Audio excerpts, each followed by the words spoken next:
VA assumable loans, that's what we're going to talk about. We're going to talk about what it is, how it works, and some of the pros and cons of that VA assumable loan. So stick around to get all the details. See you on the other side.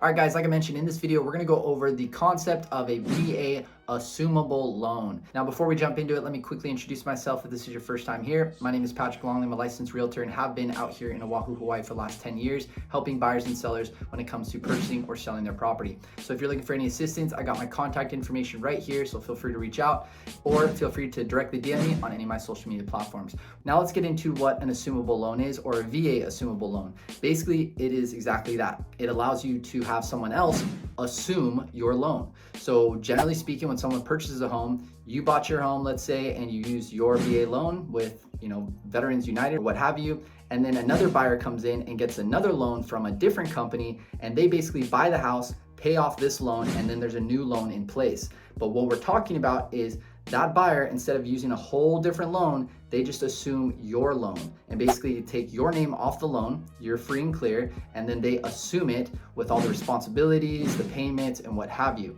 So that's basically what a VA assumable loan is. Now, the reason why this is attractive for a lot of veterans working with veterans is because with interest rates being so high, they have the opportunity to lock in the same rate that you had. So let's say that you're a seller and you bought your home with a VA loan and you got a 2.5 or a 3% interest rate. Right now, interest rates are flowing in that 6.5, 7%. So it's really expensive to buy a house right now when it comes to borrowing.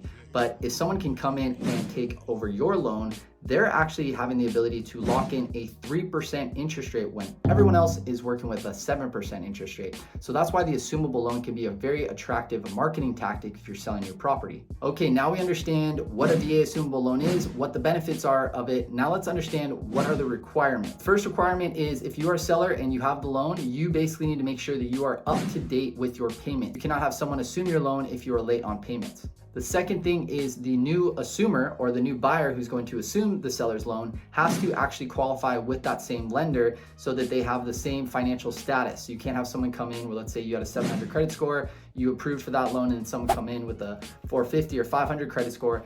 They won't add up, and that lender needs to approve that new buyer to assume that loan. You have to have the same or better financial status to assume that loan. The third thing you need to understand is that all VA loans are assumable, but it's up to the lender's discretion on whether they want to make it assumable. So just keep that in mind that, although they are, possible to be assumable, that lender that maybe the seller's working with needs to agree that yes, a new buyer, as long as they meet that financial standards that we have, they have to agree to allow it to be assumable. So just something to keep in mind. One other thing I need to mention, a small asterisk, is yes, from military service member to military service member, it's a lot easier to basically do the assumable loan, generally because when you assume that seller's loan, it frees up their entitlement so they can actually go use the VA loan on another purchase.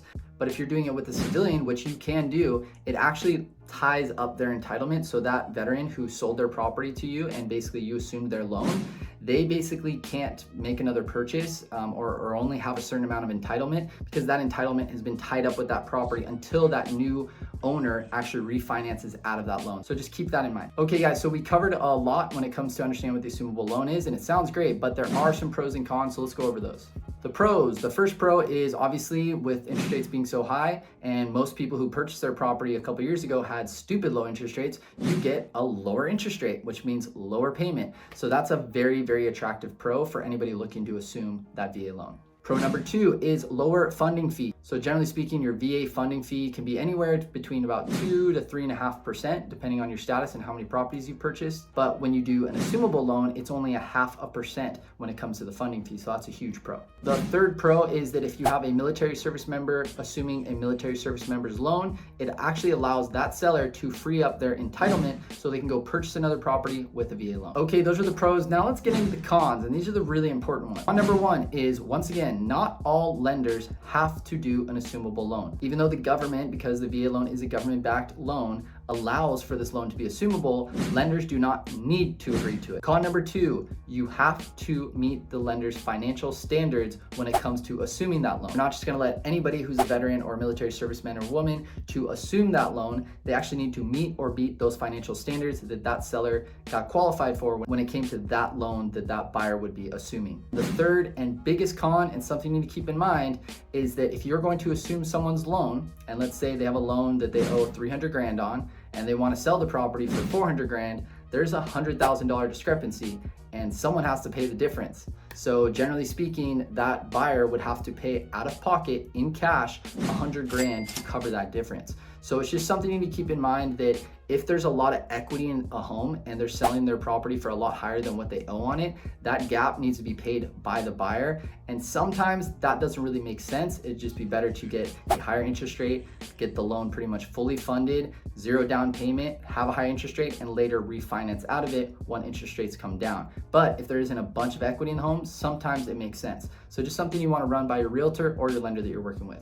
All right, guys, well, that pretty much wraps up the assumable loan specifically for a VA loan. So if you guys got any value out of this video, if you guys could do me a huge favor, it really helps with the algorithm, is if you could smash that like button, as well as click the subscribe and notification bell so you get notified whenever I drop videos just like this. And if you're looking for any assistance, I'd be happy to help. I am a licensed realtor. I've got my contact information right here, or you can directly DM me on any of my social media platforms. If I missed anything, put it in the comment section down below. I'd love to hear from you guys. And that pretty much wraps it up. I'm Patrick with PatrickLongRealty.com, powered by eXp Realty. Hope you guys have a beautiful day, and I'll talk to you soon. Aloha.